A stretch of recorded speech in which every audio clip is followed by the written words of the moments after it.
नमस्कार प्रेक्षकांनो, मालिकेच्या पुढील काही भागांमध्ये खूपच रंजकदार असा ट्विस्ट पाहायला मिळणार आहे। चिंगीच्या बाबतीत अंशुमनने माती खाल्लेली आहे, तिच्यावरती जबरदस्ती केलेली आहे, परंतु अंशुमन यामध्ये पकडला गेलेला आहे। समर आणि स्वानंदीवरने चिंगीवरती विश्वास ठेवून अंशुमनला पोलिसांच्या ताब्यात दिलेला आहे, तर समरने अंशुमनची वाट लावलेली आहे।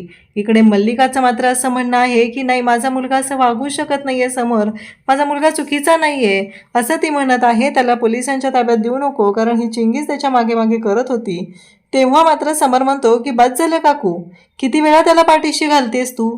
हे सगळं जेव्हा घडत आहे तेव्हा मात्र समर आणि स्वानंदी चिंगीच्या पाठीशी खंबीरपणे उभे आहेत आणि आता न्यायासाठी लढत आहेत।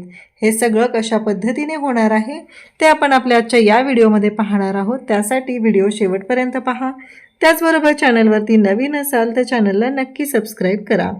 इकडे आपल्याला पाहायला मिळतं की आता अंशुमन आणि चिंगीला कळलेलं असतं की वहिनी दारू पिलेल्या आहेत। खरं तर अंशुमनने हे सगळं काय कांड केलेलं असतं ते मल्लिकाच्या सांगण्यावरून केलेलं असतं आणि त्याचबरोबर हे सगळं जेव्हा घडत असतं तेव्हा मात्र इकडे अंशुमन तिच्याकडे येतो आणि म्हणतो काय हे कशाला।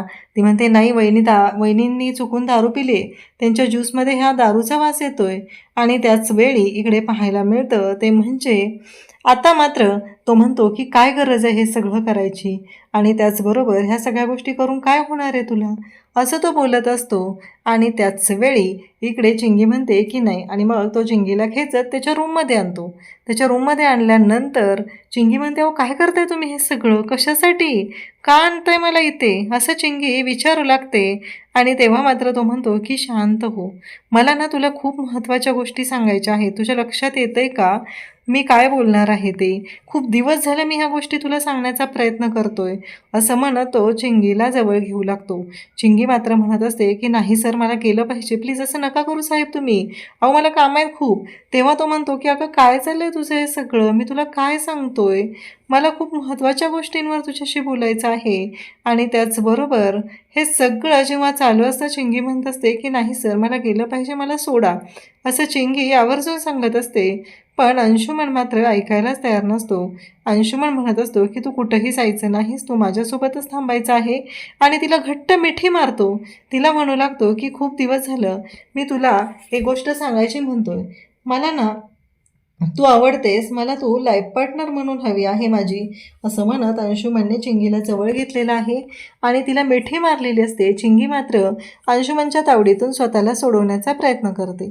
इकडे प्रत्येक वेळेस आपल्याला पाहायला मिळतं ते म्हणजेच की चिंगीला वाचवायला इकडे स्वानंदी खंबीरपणे उभी असते, पण नेमकं अंशुमनने त्याच गोष्टी केलेल्या आहेत। आणि त्या म्हणजेच की काहीही झालं तरीही अंशुमन आता ज्या पद्धतीने वागत आहे तिथे वाचवायला काही स्वानंदी येणार नाही, कारण स्वानंदी अशा ठिकाणी अडकलेली आहे ती म्हणजेच तिने स्वतः आता ती दारू पिल्यामुळं ती स्वतःचं भान हरवून बसलेली आहे, त्यामुळे चिंगीची मात्र वाईट अवस्था झाली आहे। अंशुमन मात्र तिला सोडत नसतो, तो तिला म्हणत असतो की माझं तुझ्यावरती प्रेम आहे, मला तू खूप आवडतेस, मी पहिल्याच दिवशी जेव्हा तुला पाहिलं ना तेव्हाच मी तुझ्याकडे अट्रॅक्ट झालो, खरं तर ना मला कळतच नव्हतं की काय बोलायचं आणि कसं बोलायचं, पण आता जेव्हा हे सगळं मी पाहतोय ना तेव्हा माझ्या लक्षात गोष्टी येऊ लागलेल्या आहेत। तेव्हा इकडे समर स्वानंदीला घेऊन बाहेर आलेला असतो।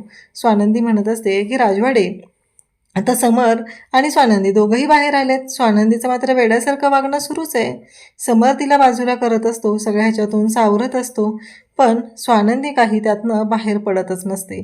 स्वानंदीचं मात्र एकच सुरू आहे की नाही राजवाडे, मला ना कळतच नाही आहे, तो ती गाडीला सुद्धा अडवत जात असते। तेव्हा समर म्हणतो की काय चाललंय हे, तेव्हा स्वानंदी म्हणते मी काय चुकीचं केलं आहे, बरोबर तर केलेलं आहे। तेव्हा तो ओरडतो, तेव्हा ती म्हणते कसलं भारी वाटतंय ना राजवाडे, तुम्ही जेव्हा माझ्यावरती ओरडता ना तेव्हा ना मला खूप आनंद होतोय, असं स्वानंदी सांगत असते। ओरडा ना तुम्ही, खूप भारी वाटतंय आणि बोर होतंय, हे बोलल्यानंतर समर म्हणतो काय हे, तेव्हा मात्र स्वानंदी म्हणत असते आता ती तर सारखी तुम्हाला बोलत असते ना बोर होतंय, मग आता मी बोलले तर काय होतंय, असं स्वानंदी म्हणत असते। समर म्हणतो की मी तुम्हाला बाहेर आणलं ना ती चूक केलेली आहे। आणि त्याचबरोबर तो स्वानंदीला घेऊन आत चाललेला असतो, पण स्वानंदी म्हणत असते नाही मला इथेच थांबायचं, मला इथेच बरं वाटतंय, मला आत वगैरे काही यायचं नाही आहे, असं स्वानंदी आवर्जून सांगत असते। तेव्हा मात्र समर म्हणत असतो की काय हे चाललंय तुमचं, तेव्हा स्वानंदी म्हणते, मी काहीच नाही केलेलं. समर आणि स्वानंदी दोघंही बाहेर आहेत. समर तिला समजवण्याचा प्रयत्न करत आहे, पण स्वानंदी मात्र ऐकायलाच तयार नाही. त्याच वेळी इकडे ह्या सगळ्या गोष्टी जेव्हा घडत असतात तेव्हा मात्र स्वानंदी आता म्हणते की राजवाडे, तुम्ही ओरडा हो, छान वाटतंय आणि तुम्ही फक्त माझे आहात. स्वानंदीचं एवढंच चाललंय. समोरच्या लक्षातच येत नाहीये की स्वानंदीला काय होतंय, पण पार्टीत शोभा होऊ नये म्हणून तो स्वानंदीला घेऊन बाहेर आलेला असतो. स्वानंदी मात्र बिनधास्त झालेले, खुश होते, हसते, बागडते, पण तिला माहीतच नाहीये की चिंगी एका मोठ्या संकटात सापडली आहे तिकडं. अंशुमन मात्र चिंगीवरती जबरदस्ती करायला लागलाय. त्याला लक्षातच येत नाहीये की आता चिंगी कोणत्या संकटात सापडली. चिंगी ओरडतीये कारण तिला माहिती आहे की स्वानंदी तिला वाचवायला येऊ शकत नाही. परंतु आता मात्र मोठा राडा सुरू झालेला असतो. इकडे मल्लिका म्हणत असते की अगं अंशू कुठं गेलाय, आपे अंशू कुठं गेलाय बघ बरं तू, कारण तो इथं नाही आहे आणि मला ना ती चिंगी पण दिसत नाही, असं इकडे अंशुमनच्या बाबतीत बोलत असतात. तेव्हा मात्र ह्या दोघीही शोधाशोध करू लागतात. तेवढ्यातच समोर येतो, स्वानंदीला बेडरूममध्ये सोडतो आणि तो बाहेर आलेला असतो. मग अंशुमन कुठं आहे हे सगळेजण शोधाशोध करू लागतात. आजी म्हणतात की अरे पिंट्या, चिंगी पण नाही आहे, चिंगी कुठे आहे. आता मात्र प्रश्न पडलेला असतो आणि मग मात्र सगळेजण धाव घेतात अंशुमन कुठं आहे त्या गोष्टीकडे. तेव्हा तिथं गेल्यानंतर सगळ्यांनाच धक्का बसलेला असतो, जे काय घडलेलं आहे ते. इकडे स्वानंदी मात्र वेगळ्याच दुनियेत असते. अंशुमन मात्र बाहेर येतो आणि तो असं दाखवतो की काहीच नाही झालेलं. चिंगी कुठं आहे तर चिंगी असेल कुठंतरी, मला काय माहिती, असं तो सांगतो. स्वानंदी मात्र रूममध्ये असते. त्याचवेळी आनंद आणि निकिता फोटो पाहत असतात. त्यामध्ये त्यांना दिसतं की स्वानंदीला ज्यूसमधून दारू देणारा हा अंशुमन आहे. म्हणून तर स्वानंदीची ही अवस्था झाली आहे. आता अंशुमनने बाहेर येऊन सगळ्यांच्या समोर बोलल्यामुळं अंशुमनवरचा संशय गेलेला असतो. पण इकडे निकिता आणि आनंदला ते फोटो मिळालेले आहेत. इकडे समर स्वानंदीला घेऊन येतो आणि तिला म्हणतो की पाणी घ्या. स्वानंदी म्हणते, नाही नाही, मला ना राजवाडे तुम्हीच हव्यात. समर म्हणतो, काय चाललंय हे. तेव्हा स्वानंदी म्हणते की एक ग्लास राजवाडे भेटतील का, असं ती बोलत असते. तेव्हा समर म्हणतो की घ्या, पाणी घ्या आणि आता शांत झोपा, आता अजिबात बोलायचं नाही हा तुम्ही, असं तिला सांगू लागतो. तेव्हा मात्र स्वानंदी म्हणते की नाही आणि मग स्वानंदी झोपते. समोर तिला बेडवरती झोपवतो. स्वानंदी म्हणते, काढा होते कसं दिसतंय ते. ते पण तिचं चाललेलं असते की ते कपडे नका घालू, कारण ती कपडे जी आहेत ती आता किमयाने दिलेली असतात आणि ती गोष्ट काही स्वानंदीला आवडत नाही. म्हणून स्वानंदीचा हा गोंधळ सुरू झालेला असतो. त्याचबरोबर समर वरचा जो शर्ट आहे तो काढून टाकतो आणि मग स्वानंदीने समरचा हात पकडलेला आहे आणि ती बेडवरती झोपलेली असते. समरसुद्धा स्वानंदीच्या खूप जवळ आलेला असतो आणि त्याचवेळी दोघंही एकमेकांकडे पाहत असतात. आता पुन्हा लक्षात येतं समरच्या की चिंगी कुठं दिसतच नाही आहे. पण इकडे अंशुमनने मात्र खूप मोठा राडा केलेला असतो. चिंगीला त्याने बेडरूममध्ये एका ठिकाणी कोंडलेलं असतं. चिंगीच्या अंगावरती खूप ओरखडे आलेले असतात, कारण अंशुमनने चिंगीवरती जबरदस्ती केलेली असते. चिंगीच्या अंगावरचे कपडे फाटलेले असतात. बिचारी चिंगी रडत असते आणि त्याचवेळी स्वानंदी 2 तासानंतर जागी होते. समर म्हणत असतो की तुम्हाला चिंगीने काही सांगितलं होतं का, कारण ती घरात नाही आहे. तेव्हा स्वानंदी म्हणते, काय काय बोलताय तुम्ही हे सगळं. तेव्हा समर सांगू लागतो की हो.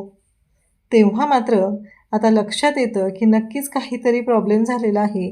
स्वानंदी म्हणते, नक्की सांगताय तुम्ही हे. सगळेजण म्हणतात की हो. स्वानंदी म्हणते, ती पार्टीत होती, सगळ्यांना काय हवं नको ते सुद्धा पाहत होती. आता मात्र स्वानंदी शोधाशोध करू लागते आणि तेवढ्यातच अंशुमनच्या रूमकडून चिंगी बाहेर पडताना दिसते. चिंगीचे सगळी अवस्था वाईट झालेली असते. चिंगीच्या कपड्यांना रक्त लागलेलं असतं. तिच्या तोंडावरती ओरखडे असतात, कपडे फाटलेले असतात आणि अशा अवस्थेत आलेल्या चिंगीला पाहून मल्लिकाला तर धक्काच बसलेला असतो. स्वानंदी चिंगीला जवळ घेते. तेवढ्यात अंशुमन तिथे येतो. स्वानंदी लगेच पोलिसांना फोन करते आणि त्याचवेळी समर येतो आणि पाहतो तर काय, चिंगी म्हणत असते की हे सगळं. आता मात्र स्वानंदीच्या लक्षात येतं की हे सगळं करणारा अंशुमन आहे. समरला खूप राग येतो आणि समर त्या क्षणी अंशुमनच्या खानदेशी कानाखाली देतो. तेव्हा मात्र मल्लिका म्हणत असते, काय पण काय बोलतीस गं, माझाच मुलगा सापडला का तुला नाव घ्यायला. तेव्हा चिंगी म्हणते की मी खोटं नाही बोलत आहे. तेव्हा स्वानंदी म्हणते की मी स्वतः पाहिलं आहे तिला अंशुमनच्या रूममधून बाहेर येताना आणि तुम्ही तिलाच काय ओरडताय.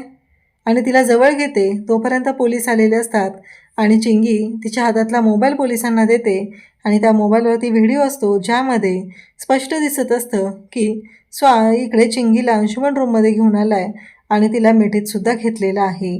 हा व्हिडिओ पाहिल्यानंतर समरच्या पायाखालची जमीन सरकते आणि समर अंशुमनला पोलिसांच्या ताब्यात देतो आणि म्हणतो की घेऊन जाईला. चिंगीला स्वानंदीने जवळ घेतलेला आहे. स्वानंदीच्या डोळ्यातून सुद्धा पाण्याच्या धारा लागलेल्या आहेत. अशाच अपडेटसाठी चॅनलशी कनेक्ट राहा. थँक्यू.